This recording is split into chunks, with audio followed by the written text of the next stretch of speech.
Friends, എല്ലാവർക്കും നമസ്കാരം. നമ്മുടെ ഇഷ്ടപരമ്പരയുടെ പുതുപുത്തൻ വിശേഷങ്ങളിലേക്ക് ഏവർക്കും സ്വാഗതം. ഇന്ന് എല്ലാവർക്കും ഒരു നല്ല ദിവസമാവട്ടെ എന്ന് ആശംസിച്ചുകൊണ്ട് തന്നെ നമ്മുടെ വിശേഷങ്ങളിലേക്ക് കടക്കാവേ. അങ്ങനെ ആകാശിനെ ബാലൻ വിളിപ്പിക്കുക. എന്താ എന്നെ അച്ഛൻ വിളിപ്പിച്ചു എന്നറിഞ്ഞു എന്ന് ആകാശ് ചോദിക്കും. ബാലൻ പറയും, നീ ചെയ്ത പ്രവൃത്തിക്ക് ഒരു പൊന്നാട അണിയിച്ച് ആദരിക്കാൻ വിളിച്ചതാ. അത്രയ്ക്ക് നല്ല കാര്യമാണല്ലോ നീ ഇപ്പോൾ ഇവിടെ ചെയ്തു വെച്ചിരിക്കുന്നത്. ഇന്നേ വരെ ഈ ബാലന് ആരോടും ക്ഷമ ചോദിക്കേണ്ട ഒരു അവസ്ഥ ബാലനായിട്ട് ഉണ്ടാക്കിയിട്ടില്ല. അഭിമാനത്തോടു കൂടി ബാലൻ ജീവിച്ചത്. ഇന്ന് നീയൊക്കെ കാരണം ആ സുകന്യയുടെ മുന്നിൽ എനിക്ക് മാപ്പ് പറയേണ്ട അവസ്ഥ വന്നു. അറിയുവോ നിനക്ക് എന്ന് ചോദിക്കേ. അതിന് ഞാൻ ക്ഷമ ചോദിക്കാം എന്ന് പറയണം. നീ ഇനി ക്ഷമയൊന്നും ചോദിക്കേണ്ട എന്ന് പറയാം. എന്തായാലും സ്വന്തം അച്ഛനോട് വാ തുറന്നൊരു ക്ഷമ ചോദിക്കാം നിനക്ക് ജന്മം പറ്റുന്നില്ലല്ലോ, അതെങ്ങനെയാ ദുരഭിമാനമല്ലേ മനസ്സ് നിറയെ എന്ന് ചോദിക്കാം. ഞാൻ അതൊന്നും കൊണ്ടല്ല, ഏതൊന്നും കൊണ്ടല്ല, അല്ലെങ്കിലും നിനക്ക് അഹങ്കാരം തലയ്ക്ക് പിടിച്ചേക്കുക. അതുകൊണ്ടാണല്ലോ ഇങ്ങനെ ഓരോന്നൊക്കെ ചെയ്തു കൂട്ടിയിരിക്കുന്നത്. നമ്മുടെ കട നോക്കി നടത്താൻ അവനോട് പറഞ്ഞാൽ അതവന് പറ്റത്തില്ല. കടയിൽ വന്നിരിക്കുന്നതൊക്കെ അവന് വല്ലാത്ത അഭിമാനക്ഷതമല്ലേ. സ്വന്തമായിട്ടൊരു കട തുടങ്ങണമെന്നായിരുന്നല്ലോ. എന്നിട്ട് തെക്ക് വടക്ക് നടക്കാൻ തുടങ്ങിയിട്ട് കാലം കുറയായി. ഇതുവരെ ഒന്നും ചെയ്ത് കണ്ടിട്ടുമില്ല. അതെങ്ങനെയാ? കട തുടങ്ങണമെന്ന് ആഗ്രഹം മാത്രം പോരാ, അധ്വാനിക്കാനുള്ള മനസ്സും കൂടി വേണം. അത് നിനക്കുണ്ടോ എന്ന് നീ ആലോചിക്ക്. ഞാനൊരു കാര്യം തീർത്തു പറഞ്ഞേക്കാം.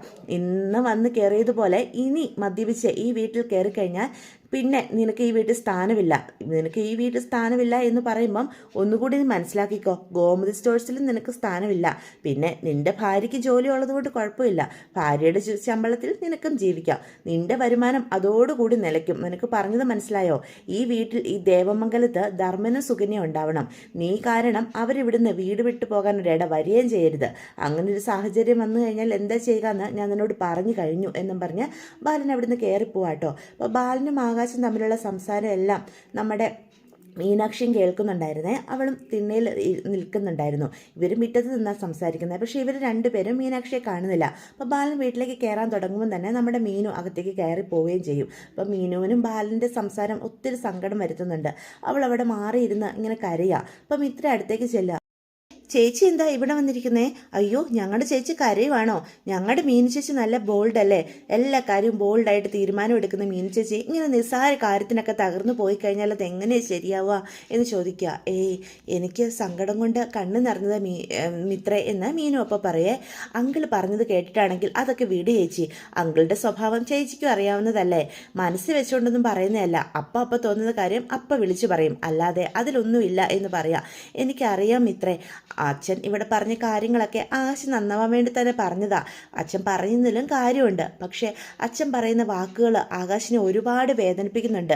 അച്ഛൻ്റെ ഉള്ളിൽ നിറച്ച് സ്നേഹമുണ്ട് മക്കളോട്. പക്ഷെ അതൊക്കെ പുറത്ത് കാണിക്കാതെ അച്ഛൻ ഇങ്ങനെ മറച്ചു വെച്ച് ഹാർഷായിട്ട് സംസാരിക്കുമ്പം ആ ഓരോ വാക്കുകളും അവനെ ഒരുപാട് വേദനിപ്പിക്കുന്നുണ്ട്. അവൻ്റെ അഭിമാനത്തെ തന്നെ വ്രണപ്പെടുത്തുന്നുണ്ട്. അതുകൊണ്ടൊക്കെയാണ് അവൻ ഇങ്ങനെ ചെയ്യുന്നത് എന്ന് പറയാം. അതൊക്കെ ഓർത്ത് എനിക്ക് കരച്ചിൽ വന്നത്. അവന് ഒത്തിരി സങ്കടം കൊടുക്കുന്നുണ്ട് വാക്കുകൾ. അച്ഛൻ്റെ വാക്കുകൾ എത്രത്തോളം അവനെ വേദനിപ്പിക്കുന്നുണ്ടെന്ന് അച്ഛൻ ചിന്തിക്കുന്നില്ല മിത്രേ. അതേസമയം അച്ഛൻ്റെ ഭാഗത്ത് ശരിയുണ്ട്. ഈ പ്രശ്നങ്ങളൊക്കെ ഉണ്ടാക്കിയത് ഒരാളാ, ആ സുകന്യ ചേച്ചി എന്ന് മിത്ര പറയും.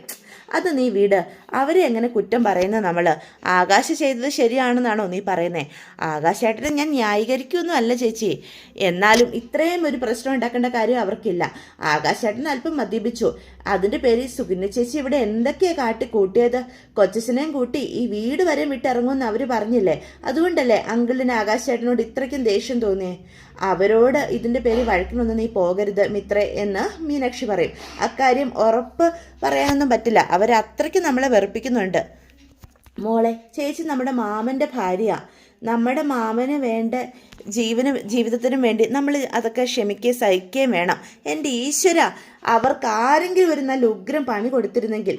അതെ, അവർക്കാരെങ്കിലും ഒക്കെ കൊടുത്തോളും. തൽക്കാലം നീ അവരെ പണിയാൻ നിൽക്കണ്ട എന്ന് മീനാക്ഷി മിത്രയോട് പറയാം. ആയിക്കോട്ടെ, ഞാനായിട്ടൊന്നും ചെയ്യുന്നില്ല. ഇതെന്താ സെറ്റ് സാരിയൊക്കെ ആയിട്ട് എൻ്റെ അടുത്തേക്ക് വരുന്നേ? നാളെ ദേവിയടുത്തി അപ്പച്ചും കൂടി കുടുംബക്ഷേത്രത്തിൽ പോവല്ലേ? അത് ശരിയാണല്ലോ. ദേവിയടുത്തേക്ക് സെറ്റ് സാരി ഇല്ലല്ലോ. ഇത് ഏടത്തേക്ക് വേണ്ടി അപ്പച്ചി തന്നതാ, ഞാൻ കൊണ്ടു കൊടുക്കാൻ പോയതാ. എങ്കിൽ നീ തന്നെ ഇത് കൊണ്ട് കൊടുക്ക. ചേച്ചിയും കൂടി വാ, നമുക്ക് രണ്ടുപേർക്കൂടി പോയി കൊടുക്കാം. വേണ്ട മോളെ, നീ പൊട്ടി കൊടുക്ക. ചേച്ചിയും കൂടി വാ മോളെ.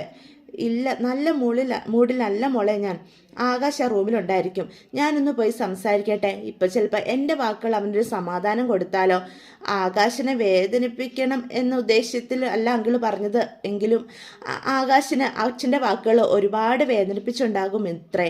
അവനിപ്പം സങ്കടപ്പെട്ടിരിക്കുകയായിരിക്കും. എന്തെങ്കിലും പറഞ്ഞ് ഞാൻ അവനൊന്ന് സമാധാനിപ്പിക്കട്ടെ. എൻ്റെ ഒരു സാമീപ്യം കൊണ്ട് ഇപ്പോൾ അവന് ഇച്ചിരി ആശ്വാസം കിട്ടുമെന്ന് എനിക്കും തോന്നുന്നത് എന്ന് പറഞ്ഞ് റൂമിലേക്ക് പോവാണ് കേട്ടോ. അപ്പം തന്നെ അങ്ങോട്ടേക്ക് ധർമ്മൻ വരുന്നേ. അപ്പോൾ ധർമ്മനെ അങ്ങ് മിണ്ടാതെ മീനാക്ഷി കടന്നു പോവുകയാണേ. അന്നേരം ധർമ്മനാണെങ്കിൽ മിത്രയുടെ അടുത്തേക്ക് ചെല്ലുക. മോളെ മീനുവിൻ്റെ ഇത് എന്തു പറ്റി? അങ്കിള് ആകാശേട്ടനെ ഒത്തിരി ഫയർ ചെയ്തു.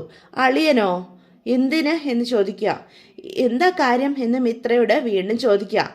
മോളെ നിന്നോടാ ചോദിച്ചേ, നീ എന്താ കാര്യം പറയാത്തെ? എന്തിനാ അളിയൻ ആകാശനെ വഴക്ക് പറയാത്തെ? ഒരു കാര്യം പറഞ്ഞ കൊച്ചച്ഛനൊന്നും തോന്നരുത് എന്ന് മിത്ര പറയാം. എന്താ മോളെ? സുഗിനി ചേച്ചി ഉണ്ടല്ലോ, നല്ല ഓവറാ. ഈ കുടുംബത്തിൽ മനഃപൂർവ്വം പ്രശ്നങ്ങൾ സൃഷ്ടിക്കാൻ നോക്കുക.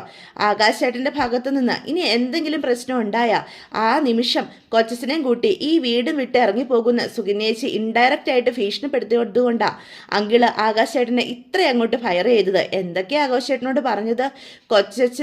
കൊച്ചച്ഛനോടാ അങ്കിളിനുള്ള ഈ സ്നേഹം മുതലെടുത്ത് സുഗിനി ചേച്ചി ഇപ്പം കളിക്കുന്ന ഈ കളിയുണ്ടല്ലോ, അതത്ര നല്ലതിനൊന്നും അല്ല. ഈ കുടുംബം നശിപ്പിക്കാനുള്ള പരിപാടിയാണെന്നൊക്കെ മനസ്സിലാക്കാനുള്ള സാമാന്യ ബോധമൊക്കെ എനിക്കും ഉണ്ട്. ഞാനത്ര കുഞ്ഞൊന്നും അല്ല കൊച്ചച്ച എന്ന് മിത്ര പറയണം കേട്ടോ. ഇത് കേൾക്കുമ്പം ധർമ്മൻ ഒത്തിരി സങ്കടമാവുക. എന്ത് ചെയ്യണമെന്നറിയാതെ ധർമ്മൻ നിൽക്കുവാണ്. എന്തായാലും അവളോട് ഇതൊന്ന് ചോദിക്കണമെന്ന് തന്നെ ധർമ്മനും തീരുമാനിക്കുകയാണ് കേട്ടോ മനസ്സിൽ. അതേസമയം രാവിലെ തന്നെ ഇന്ന് അടുക്കളയിൽ നമ്മുടെ മിത്രയാണ് കേട്ടോ. അപ്പോൾ ചേച്ചി ചായ എന്നും പറഞ്ഞ് സുഗിനി അങ്ങോട്ട് എഴുന്നേറ്റ് വരികയാണ്. അപ്പം മിത്ര പറയും അപ്പച്ചി ഇവിടെ ഇല്ല എന്ന് പറയാം. ഓ ഞാനിതങ്ങ് മറന്നു. ഓ ചേച്ചി ദേവിയും കൊണ്ട് കുടുംബക്ഷേത്രത്തിൽ പോയിരിക്കുകയാണല്ലേ എന്ന് ചോദിക്കാം. ആ അതെ. ഓ അതുകൊണ്ടായിരിക്കും അല്ലേ മിത്ര ഇവിടെ നിന്ന് ദോശ ചുടുന്നേ എന്ന്. അപ്പം മിത്ര പറയുക എനിക്കൊരു ചായ വേണമായിരുന്നു എന്ന് മിത്രയോട് പറയാം. ബ്രേക്ക്ഫാസ്റ്റ് ഉണ്ടാക്കിക്കൊണ്ടിരിക്കുക, ചേച്ചി കാണുന്നില്ലേ? മീനു ചേച്ചിക്ക് ഇന്ന് നേരത്തെ ഓഫീസിൽ പോകണം. ഇത് കഴിഞ്ഞിട്ട് ചായ തരാം. ഒരു ചായ ഉണ്ടാക്കാൻ എത്ര സമയം വേണം? നിസ്സാര സമയം പോരെ എന്ന് അപ്പം സുഗന്യ ചോദിക്കുക. ചായ തന്നിട്ട് ബ്രേക്ക്ഫാസ്റ്റ് ഉണ്ടാക്കിയാൽ മതി. ചായ ഞാൻ ഉണ്ടാക്കി തരാം, പക്ഷെ ബ്രേക്ക്ഫാസ്റ്റ് ഉണ്ടാക്കാൻ ചേച്ചി എന്നെ ഒന്ന് ഹെൽപ്പ് ചെയ്യണം. ഹെൽപ്പ് ചെയ്യാൻ എനിക്ക് ആഗ്രഹമൊക്കെ ഉണ്ട്, പക്ഷെ കുക്കിംഗ് എനിക്ക് അറിയില്ല. ഞാൻ പഠിപ്പിച്ചു തരാം എന്ന് പറയാം. ഒരു കാര്യം പഠിപ്പിക്കണമെങ്കിൽ ആ സബ്ജക്റ്റിനോട് നമുക്കൊരു ഇൻട്രസ്റ്റ് വേണ്ടേ? എനിക്ക് തീരെ ഇൻട്രസ്റ്റ് ഇല്ല എന്ന് സുഗന്യ അപ്പം മിത്രയോട് പറയാം. എനിക്ക് ഒരു താല്പര്യമില്ലാത്ത പരിപാടിയാണ്. ആരെങ്കിലും വെച്ചുണ്ടാക്കി മുന്നിക്കൊണ്ട് വെച്ചാ വെട്ട് വിഴുങ്കോളും എന്ന് അപ്പം മിത്ര മനസ്സിൽ പറയേ. അല്ല വീട്ടിൽ 2-3 സെർവൻസ് ഉണ്ടായിരുന്നത് കൊണ്ടേ കുക്ക് ചെയ്യേണ്ട ആവശ്യം ഉണ്ടായിരുന്നില്ല. അവരെല്ലാം കൊണ്ടേ മുമ്പിൽ വെച്ച് തരുമായിരുന്നേ. ഇവിടെ സെർവൻസ് ഇല്ലല്ലോ, നമുക്ക് വേണ്ട ആഹാരം നമ്മൾ തന്നെ ഉണ്ടാക്കണം എന്ന് അപ്പം മിത്ര പറയാ. ചേച്ചിക്ക് എന്തെങ്കിലും ബുദ്ധിമുട്ടുണ്ടോ? ചായ എപ്പോൾ കിട്ടും? അതല്ല ഞാൻ പറഞ്ഞത്, ബ്രേക്ക്ഫാസ്റ്റ് ഉണ്ടാക്കി കഴിഞ്ഞ് ചായ ഉണ്ടാക്കി തരാൻ പറ്റുള്ളൂ. എനിക്കിപ്പം ചായ കിട്ടണം. ദേ ഈ 3 സ്റ്റൗവിലും സാധനങ്ങൾ ഇരിക്കുക, ഇപ്പം ചായ തരാൻ പറ്റില്ല എന്ന് മിത്ര വീണ്ടും പറയും. ദേ എനിക്ക് ചായ ഇപ്പം തന്നെ കിട്ടിയേ പറ്റൂ എന്ന് പറയാം. ഇത് ഭയങ്കര ശല്യമായി പോയല്ലോ എന്ന് അപ്പം മിത്ര പറയേ. അതേസമയം മിത്രയുടെ 3 സ്റ്റൗവിലും ഓരോരോ കാര്യങ്ങൾ ചെയ്തുകൊണ്ടിരിക്കുക. അപ്പം മിത്ര അങ്ങോട്ട് മീനാക്ഷി വരും. മിത്ര എന്താ ഇവിടെ? മീനു ചേച്ചി ദേ നോക്കിയേ, ഞാൻ ബ്രേക്ക്ഫാസ്റ്റ് ഉണ്ടാക്കിക്കൊണ്ടിരിക്കുക. സുഗിനി ചേച്ചിക്ക് ഇപ്പം തന്നെ ചായ വേണമെന്ന്. 3 സ്റ്റൗവിൽ സാധനങ്ങൾ ഇരിക്കുകയല്ലേ, ഞാൻ പിന്നെ എന്ത് ചെയ്യും എന്ന് അപ്പം മീനാക്ഷിയോട് ചോദിക്കും കേട്ടോ. അതൊക്കെ ഞാൻ നോക്കിക്കോളാം, നിനക്കിന്ന് കോളേജിൽ പോകേണ്ടതല്ലേ, നീ ചെന്ന് റെഡി ആവുക എന്ന് പറയും. ചേച്ചി ഒറ്റയ്ക്ക് ചെയ്യണ്ട, ഞാനും കൂടി ഹെൽപ്പ് ചെയ്യാം എന്ന് മിത്ര പറയട്ടെ. ബ്രേക്ക്ഫാസ്റ്റിൻ്റെ ബാക്കി കാര്യം ഞാൻ നോക്കിക്കോളാം, നീ ചെല്ല് എന്ന് പറഞ്ഞ് അവളെ പറഞ്ഞു വിടും കേട്ടോ. നീ ചെല്ലങ്ങോട്ട് മിത്ര നോക്കി നിൽക്കാതെ എന്ന് പറയാം. അതിങ്ങ് തന്നിട്ട് പോ എന്നും പറഞ്ഞ് കയ്യിലിരിക്കുന്ന ചട്ടകവും മേടിക്കും. എന്നിട്ട് മിത്രനെ പറഞ്ഞു വിടും. ഒരു 5 മിനിറ്റ് ചായ ഇപ്പം തരാം എന്ന് അപ്പം മീനാക്ഷി സുഗന്യോട് പറയൂ കേട്ടോ. എനിക്ക് ചായ ഇപ്പം തന്നെ വേണം, അല്ലാതെ നിങ്ങളുടെ സൗകര്യത്തിനനുസരിച്ചല്ല ഞാൻ ചായ കുടിക്കുന്നത് എന്ന് സുഗന്യ അപ്പം വീണ്ടും പറയുവേ. എന്നിട്ട് മീനാക്ഷി അടുക്കള ഓരോരോ കാര്യങ്ങൾ ചെയ്യുക. മീനാക്ഷി ആകാശിൻ്റെ കാര്യത്തിൽ മീനാക്ഷി കുറച്ചുകൂടി ശ്രദ്ധ കാണിക്കണം. എനിക്ക് മനസ്സിലായില്ല, എന്താ സുഗന്യ ചേച്ചി മനസ്സിലായത്? ബാലേട്ടൻ എനിക്കൊരു വാക്ക് തന്ന കാര്യം മീനാക്ഷിക്ക് ഓർമ്മയുണ്ടല്ലോ, അതൊന്ന് ഓർമ്മിപ്പിക്കാൻ വേണ്ടി ഞാൻ പറഞ്ഞതാ. ചേച്ചി പേടിപ്പിക്കേണ്ട, ആകാശിനെ മദ്യപ്പിക്കില്ല. ഈ ആകാശം മദ്യപിച്ച് കരൾ കളയുന്നതിന് എനിക്കെന്തിനാ പേടി? അതൊക്കെ അവൻ്റെ ഇഷ്ടമല്ലേ? അവൻ മദ്യപിക്കുകയോ കരൾ കളയോ എന്തെങ്കിലും ചെയ്തോട്ടെ. പക്ഷേ അവൻ ഇനി മദ്യപിച്ച് ദേവമംഗലത്ത് വന്ന ഭാര്യയും ഭർത്താവും കൂടും കിടക്കും എടുത്തേ ഇവിടുന്ന് ഇറങ്ങേണ്ടി വരും. അക്കാര്യം ഞാനൊന്ന് ഓർമ്മിപ്പിച്ചതാ. ആകാശം മര്യാദയ്ക്കാണെങ്കിൽ മീനാക്ഷിക്ക് ഇവിടെ കഴിയാം, അല്ലെങ്കിൽ മീനാക്ഷിയും ഈ വീട്ടിൽ നിന്ന് ഇറങ്ങേണ്ടി വരും. അത് ഞാനൊന്ന് ഓർമ്മിപ്പിച്ചെന്നേ ഉള്ളൂ, അല്ലാതെ വേറൊന്നും അല്ല. ചായ റെഡിയാകുമ്പോഴേ എന്നെക്ക് റൂമിലേക്ക് ഇങ്ങ് തന്നാൽ മതിയേ എന്ന് പറയുകയാണേ. അപ്പോൾ മീനാക്ഷി ഇതെല്ലാം കേട്ടുകൊണ്ട് മിണ്ടോതിരിക്കുക. മീനാക്ഷിക്കാണെങ്കിൽ സങ്കടമുണ്ട്, പക്ഷേ ധർമ്മനെ വിചാരിച്ചാണ് കേട്ടോ മീനാക്ഷി എല്ലാം സഹിച്ചും നിൽക്കുന്നത്. അപ്പോഴത്തേക്കും ബാലനാണെങ്കിൽ ഗോമതിനെ വിളിക്കും കേട്ടോ. അല്ല അച്ഛ, അമ്മ ക്ഷേത്രത്തിൽ പോയിരിക്കുകയാണെന്ന് അച്ഛൻ മറന്നു പോയോ എന്ന് ചോദിക്കും കേട്ടോ. ഞാൻ അക്കാര്യം അങ്ങ് മറന്നുപോയി. വർഷങ്ങളായുള്ള ശീലമല്ലേ. ചില ശീലങ്ങൾ അങ്ങനെയാണ്, മാറ്റാൻ പറ്റില്ല. കടയുടെ താക്കോല് അമ്മ എന്നെ ഏൽപ്പിച്ചിട്ടുണ്ട്, ഞാൻ എടുത്ത് തരാം അച്ഛ എന്ന് മീനാക്ഷി പറയാം. മിത്രേ, ആ താക്കോല് പൂജാമുറി വെച്ചിട്ടുണ്ട്, ഒന്ന് എടുത്തിട്ട് വാ എന്നും പറഞ്ഞ് മിത്രനെ പറഞ്ഞു വിടും. അപ്പോൾ സുഗിനി അങ്ങോട്ട് വരും. അതെ എന്നും പറഞ്ഞുകൊണ്ടേ എന്നിട്ട് നമ്മുടെ ഗോമതി ഏൽപ്പിച്ചിരുന്ന ബാഗും താക്കോലും ഒക്കെ ആയിട്ടാണ് സുഗിനി അങ്ങോട്ട് വരുന്നത്. അല്ല, കടയുടെ താക്കോല് മീനു ചേച്ചി പൂജാമുറിയിൽ വെച്ചിട്ടുണ്ടെന്നല്ലേ പറഞ്ഞേ? അത് അവിടെ നിന്ന് ഞാനിതങ്ങ് എടുത്തു. ഞാനിത് ബാലേട്ടൻ്റെ കൈ കൊടുത്തെന്നും കരുതി ഒന്നും സംഭവിക്കാൻ പോകുന്നില്ലല്ലോ, അതുകൊണ്ട് ഞാനങ്ങ് കൊടുക്കാമെന്ന് കരുതി. ഞാൻ തന്നെ ഇന്ന് ബാലേട്ടന് നൽകണമെന്നേ ഗോമതി ചേച്ചി എന്നോട് പ്രത്യേകം പറഞ്ഞ് ഏൽപ്പിച്ചായിരുന്നു. താക്കോല് ചേച്ചി എന്നാൽ കൊടുത്തു, അമ്മ അങ്ങനെ പറഞ്ഞിട്ടുണ്ടെങ്കിൽ അതിന് ഞങ്ങൾക്കൊരു കുഴപ്പമില്ല എന്ന് പറയുക. ഇപ്പം മീനാക്ഷി പ്രാർത്ഥനയോടെ നിൽക്കുകയാണ് കേട്ടോ. അപ്പം സുഗിനി ഭയങ്കരമായിട്ട് പ്രാർത്ഥിക്കുവാണേ. ഇന്ന് ബാലേട്ടന് നല്ല കച്ചവടമായിരിക്കും. അല്ല ബാലേട്ടൻ നോക്കിക്കോ, ഞാനല്ലേ ഇന്ന് കടയുടെ താക്കോലും ബാഗൊക്കെ തരുന്നേ. ഗോമതി ചേച്ചി തരുന്നതിലേക്കാളും കച്ചവടം ഇന്ന് കാണും. ബാലേട്ടൻ ഇന്ന് വീട്ടിൽ വരുമ്പം എന്നെ അഭിനന്ദിക്കുകയും ചെയ്യും, കണ്ടോ നിങ്ങളെല്ലാവരും എന്നും പറഞ്ഞുകൊണ്ട് നമ്മുടെ സുഗിനിയെ താക്കോലും ബാഗും ബാലൻ്റെ കയ്യിലേക്ക് കൊടുക്കാൻ തുടങ്ങുന്നത് കേട്ടോ. പെട്ടെന്ന് ബാലൻ പറയും, ഈ ഭാഗ്യം എന്ന് പറയുന്ന കാര്യത്തിലൊന്നും പണ്ട് എനിക്ക് ഒരു വിശ്വാസം ഉണ്ടായിരുന്നില്ല. ഞാൻ പലരിൽ നിന്നും കടം മേടിച്ചിട്ടാ ചെറുതായിട്ട് ഗോമതി സ്റ്റോഴ്സ് തുടങ്ങി അത് വെച്ചത്. അപ്പം എല്ലാവരും പറഞ്ഞു 6 മാസത്തിനുള്ളിൽ എൻ്റെ കട പൂട്ടിപ്പോകുന്നു. വലിയ വീട്ടിലെ പെണ്ണും കൊണ്ട് ഇറങ്ങി വന്നിട്ട് ആ പെണ്ണിനെ ഇട്ട് ഈ ബാലൻ കഷ്ടപ്പെടുത്തുമെന്ന് പറഞ്ഞ ഒരുപാട് പേരുണ്ട്. ഞാനും പേടിച്ചായിരുന്നു കട അടച്ചു പോകുമെന്ന്. പക്ഷെ എന്നും ഗോമതിയുടെ കൈകൊണ്ടാ താക്കോല് മേടിച്ചാൽ ഞാനിത് തുറക്കുക. അവൾ പൂജാമുറിയിൽ കയറി പ്രാർത്ഥിച്ചു തരുന്ന താക്കോല് കൊണ്ട് തുറക്കുന്നതുകൊണ്ടോ എന്തോ കടയിൽ നല്ല വരുമാനമായിരുന്നു. എന്തൊക്കെയായാലും കട വളർന്നു. എന്നിട്ട് അതിൽ നിന്നാണ് ഇന്ന് കാണുന്ന ഗോമതി സ്റ്റോഴ്സ് ഈ ബാലൻ ഉണ്ടാക്കിയെടുത്തത്. ഈ ഗോമതി സ്റ്റോഴ്സ് ബാലൻ എന്ന് പറയുന്ന പേരിൽ ഞാൻ അറിയപ്പെടാനും തുടങ്ങിയത്. ഇതിനൊക്കെ ഒറ്റ കാരണമുള്ളൂ, എൻ്റെ ഗോമതിയുടെ ഭാഗ്യം. അവളുടെ ഭാഗ്യം ഒന്നാണ് എൻ്റെ എല്ലാ ഐശ്വര്യത്തിൻ്റെയും കാരണം എന്ന് ബാലൻ പറയൂ കേട്ടോ.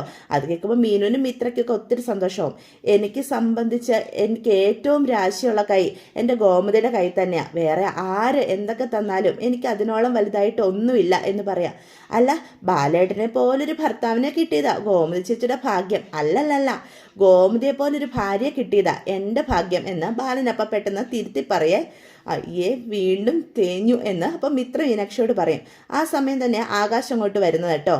മക്കളെ ഞാൻ ഇറങ്ങട്ടെ എന്നും പറഞ്ഞ് യാത്ര പറയാനായിട്ട് തുടങ്ങുമ്പോൾ നോടായിട്ട് ബാലൻ പറയും, ധർമ്മം കുറച്ച് ദിവസത്തേക്ക് കടയിലേക്ക് വരില്ല, എനിക്ക് എല്ലാ കാര്യത്തിനും ഒറ്റയ്ക്ക് ഓടാനൊന്നും പറ്റത്തില്ല എന്ന് ആകാശിനെ കേൾപ്പിക്കാനായിട്ടാണ് പറയുന്നത്. എന്നിട്ട് പറയും കടയിൽ ഉണ്ടാകണമെന്ന്. അപ്പം ആകാശാണെങ്കിൽ അവിടെ നിൽക്കുക. അപ്പം മീനാക്ഷി ആകാശിൻ്റെ അടുത്തേക്ക് ചെല്ലുക. എന്താടാ, ബ്രേക്ക്ഫാസ്റ്റ് കഴിച്ചിട്ട് ആകാശ് വേഗം കടയിലേക്ക് ചെല്ലാൻ നോക്ക്. ഞാൻ നോക്കട്ടെ എന്ന് പറഞ്ഞ് എനിക്ക് 1-2 സ്ഥലത്ത് പോകാനുണ്ട്, അത് കഴിഞ്ഞിട്ട് പോകാം എന്ന് അപ്പം ആകാശ് പറയും. എവിടെ പോയാലും 4 കാലിൽ ഇങ്ങോട്ട് വന്ന് കയറരുത് എന്ന് അപ്പം സുകന്യ ആകാശിനോട് പറയൂ കേട്ടോ. ബാലേട്ടൻ ലാസ്റ്റ് വാണിംഗ് തന്ന് കഴിഞ്ഞു, ഇനിയും കുടിച്ചിട്ട് ഇവിടെ ഒന്ന് വന്നാൽ ഇവിടെ നിന്ന് ഇറങ്ങേണ്ടി വരും. മര്യാദയ്ക്കൊക്കെ ജീവിച്ചാൽ ഇവിടെ ജീവിക്കാം, അല്ലെങ്കിൽ ഭാര്യയ്ക്കും ഭർത്താവിനും ഈ വീട്ടിൽ നിന്ന് ഇറങ്ങാം, വഴിയാധാരമാകും, അതോർത്താ കൊള്ളാം എന്ന് പറഞ്ഞിട്ട് സുകന്യ അങ്ങോട്ട് കയറിപ്പോവും. ഞാനിന്ന് നീ എന്തിനാ എന്നെ തടഞ്ഞത്? അവർ പറഞ്ഞിട്ട് പോയത് കണ്ടോ? അവർ പറഞ്ഞതിൽ എന്താ തെറ്റ് എന്ന് മീനാക്ഷി അപ്പം ചോദിക്കും. ആകാശ് ഇനി എപ്പോഴെങ്കിലും മദ്യപിച്ച് വന്ന പിന്നെ കാര്യങ്ങളൊന്നും നമ്മുടെ കയ്യിൽ നിൽക്കില്ല, ആ ഓർമ്മ എപ്പോഴും വേണം എന്ന് മീനാക്ഷിയും ആകാശിനോട് പറയാണ് കേട്ടോ. അപ്പം മിത്രയാണെങ്കിൽ മീനാക്ഷിയോട് ചോദിക്കും, മീന ചേച്ചി എന്തിനാ ആകാശേട്ടനെ വഴക്ക് പറഞ്ഞേ? സുകന്യ ചേച്ചിയുടെ ഡയലോഗ് റോങ് ആയിരുന്നു. മിത്രേ, അമ്മ ഇവിടെ ഇല്ല, മനഃപൂർവ്വം പ്രശ്നങ്ങൾ ഉണ്ടാക്കാൻ അവർ പലതും പറയുകയും പ്രവർത്തിക്കുകയും ചെയ്യും. നമ്മളതൊന്നും കാര്യമാക്കണ്ട, നമ്മൾ അതിലൊന്നും വീണു പോകരുത്. അവരെന്ത് പറഞ്ഞാലും ഒരു ചെവിയിൽ കൂടെ കേട്ട് മറ്റു ചെവിയിലേക്ക് അത് കളയുക. അവർ മനഃപൂർവ്വം പ്രശ്നം ഉണ്ടാക്കാൻ നോക്കുന്ന അതേ പാടുള്ളൂ. മനസ്സിലായല്ലോ? ഞാൻ പോയി കഴിഞ്ഞും പ്രശ്നം ഉണ്ടാക്കിയാൽ നീ അങ്ങനെ തന്നെ ചെയ്താൽ മതി. വേഗം നീ കോളേജിൽ പോകാൻ നോക്ക്, അപ്പം അവരിവിടെ തന്നെ ആകുള്ളൂ. അപ്പം അതേസമയം സുകന്യയുടെ മനസ്സിലേക്ക് അവർ പറഞ്ഞ വാക്കുകൾ വീണ്ടും വീണ്ടും സുകന്യയുടെ അല്ല, മീനാക്ഷിയുടെ മനസ്സിലേക്ക് വരിക. അപ്പം ധർമ്മനാണെങ്കിൽ സുകന്യയുടെ അടുത്തേക്ക് ചെല്ലുക. അല്ല സുകന്യ, നീ എന്ത് ഭാവിച്ച? ആകാശിനോട് നീ അങ്ങനെയൊന്നും ഒരിക്കലും പറയാൻ പാടില്ലായിരുന്നു എന്ന് ചോദിക്കുക. മീനും ആകാശവും എന്ത് വിചാരിച്ചു കാണും എന്ന് അപ്പം ധർമ്മ വീണ്ടും ചോദിക്കുക. ആകാശിനെ ഞാനൊന്ന് ഉപദേശിച്ചു, അതൊരു തെറ്റാണോ? ഞാൻ നല്ല കാര്യമല്ലേ പറഞ്ഞത്? അല്ല, നീ എന്തിനാ അവനെ ഉപദേശിക്കുന്നേ? അതത്ര നല്ല കാര്യമല്ലല്ലോ. എൻ്റെ പിള്ളേരോട് സംസാരിക്കുമ്പോൾ അവരെ വേദനിപ്പിക്കുന്ന രീതിയിൽ സംസാരിക്കുന്നത് എനിക്കിഷ്ടമല്ല. മര്യാദയ്ക്കാണെങ്കിൽ എനിക്കും കുഴപ്പമില്ല. നിനക്കത് അറിയില്ലെങ്കിൽ നീ അത് പഠിക്കണം, പഠിച്ചേ പറ്റൂ എന്ന് പറയേ. അപ്പം തന്നെ സുഖിനി ബാഗും എടുത്തുകൊണ്ട് പോകാനായിട്ട് തുടങ്ങും. എന്തെങ്കിലും പറയുമ്പോഴേ അവൾ ബാഗും പൊട്ടി ഇറങ്ങാൻ തുടങ്ങും. ഞാൻ എൻ്റെ വീട്ടിലേക്ക് പോവുക, മാമനും മാമിൻ്റെ പിള്ളേരും മരുമക്കളും ആയിട്ടേ അങ്ങ് സുഖവും സന്തോഷമായിട്ട് ജീവിച്ചു. നീ എന്താ ഇങ്ങനെ? ഒന്ന് പറഞ്ഞ് രണ്ടാമത്തേന് ബാഗും പാക്ക് ചെയ്തങ്ങ് ഇറങ്ങാനായിട്ടാണോ തുടങ്ങേണ്ടത്? കാര്യം പറയുമ്പം അത് മനസ്സിലാക്കാനല്ലേ ശ്രമിക്കേണ്ടത്. അപ്പം ഞാൻ ഈ വീട്ടിലെ പ്രശ്നങ്ങൾക്ക് കാരണമെന്നല്ലേ ധർമ്മേട്ടൻ പറഞ്ഞത്? അതല്ല ഞാൻ ഉദ്ദേശിച്ചത്. ധർമ്മേട്ടൻ ഉദ്ദേശിച്ചത് അത് തന്നെ. സുകന്യ, ഇപ്പം നീ ഈ വീട്ടിലെ അംഗമാണ്, അതനുസരിച്ച് നീ പെരുമാറണമെന്നേ ഞാൻ പറഞ്ഞു തന്നിട്ടുള്ളൂ. കൂടുതലൊന്നും എന്നോട് പറയാൻ വരരുത്. ആകാശിൻ്റെ ഭാഗത്തുനിന്ന് ഒരിക്കലും ഒരു തെറ്റ് പറ്റിപ്പോയി, അത് അവൻ ഒരിക്കലും ആവർത്തിക്കില്ല. നീ അതിനെ ഉപദേശിച്ചതിൽ എനിക്ക് ഒരു പ്രശ്നമില്ല, അതിന് അധികാരവും നിനക്കുണ്ട്. പക്ഷേ നീ ആവശ്യമില്ലാതെ അവരെ വേദനിപ്പിക്കുന്ന രീതിയിൽ സംസാരിക്കരുത്, അവൻ്റെ മനസ്സ് മുറിപ്പിടിപ്പിക്കുന്ന രീതിയിലാവരുത്. ആകാശിന് വേണ്ടി എന്നോട് ഏറ്റുമുട്ടാൻ ഇങ്ങോട്ട് വരണ്ട നിങ്ങൾ എന്ന് പറയുകയാണേ. അതേസമയം തന്നെ ആകാശ് അവരുടെ റൂമിലേക്ക് വരിക. എന്നിട്ട് ഞാൻ കയറിക്കോട്ടെ എന്ന് ചോദിക്കുക. എന്താടാ നീ എന്താ ഇങ്ങോട്ട് വന്നേ എന്ന് അപ്പം ധർമ്മൻ ചോദിക്കുകയാണ് കേട്ടോ. എന്നിട്ട് പിന്നെ ബാഗൊക്കെ അവിടെ ഇരിക്കുന്ന ബാഗും പെട്ടിയൊക്കെ അവിടെ ഇരിക്കുന്ന കാണുമ്പം പെട്ടെന്ന് ആകാശം അത് ശ്രദ്ധിക്കും കേട്ടോ. അപ്പം ധർമ്മം പറയും, സുഗിനിയുടെ ബാഗിലൊക്കെ പൊടി, അതുകൊണ്ട് ഞാനിത് തട്ടിക്കളയാൻ എടുത്തതാ, അത് വൃത്തിയാക്കാമെന്ന് വിചാരിച്ചു. അമ്മാവാ, ഈ ബാഗിൽ പൊടിയില്ലെന്നേ മാമനും അറിയാം എനിക്കും അറിയാം. ഇല്ലാത്ത പൊടിയെ മാമൻ അങ്ങനെ തൂത്ത് കളയണ്ട കേട്ടോ. കാര്യങ്ങൾ മനസ്സിലാക്കാനുള്ള ബോധ്യമൊക്കെ എനിക്കും ഉണ്ട്. എനിക്ക് വേണ്ടി മാമൻ ആരോടും ബാധിക്കൊന്നും വേണ്ട, അതിൻ്റെ ഒരു ആവശ്യവും ഇല്ല. അല്ല, ഞാൻ പറയട്ടെ, മനസ്സിലാക്കരുതെന്ന് സ്വയം വിചാരിച്ചവരെ മനസ്സിലാക്കിക്കാനൊന്നും നമുക്ക് കഴിയില്ല. അങ്ങനെയുള്ളവരോട് നമ്മൾ കിടന്ന് വായിട്ടടച്ചിട്ട് ഒരു കാര്യമില്ല. കണ്ടോ അവൻ്റെ അഹങ്കാരം കണ്ടോ എന്ന്. അപ്പോൾ സുകന്യ ചോദിക്കും, ഇപ്പോൾ ധർമ്മേട്ടന് തൃപ്തിയായല്ലോ, അവൻ്റെ വായിലിരിക്കുന്നതും കൂടി എന്നെ കേൾപ്പിച്ചപ്പോൾ എന്ന് സുകന്യ ധർമ്മനോട് ദേഷ്യപ്പെട്ട് ചോദിക്കുകയാണ് കേട്ടോ. അതേസമയം അത്രയും പറഞ്ഞിട്ട് ആകാശം അവിടെ നിന്ന് ഇറങ്ങി പോവുകയും ചെയ്യും. ഇതൊക്കെയാണ് ഇന്നത്തെ വിശേഷങ്ങൾ. അപ്പോൾ വീഡിയോ ഇഷ്ടപ്പെട്ടുവെങ്കിൽ ചാനൽ സബ്സ്ക്രൈബ് ചെയ്യാനും ലൈക്ക് ചെയ്യാനും മറക്കരുത്. അപ്പോൾ എല്ലാവർക്കും ഗുഡ് ബൈ.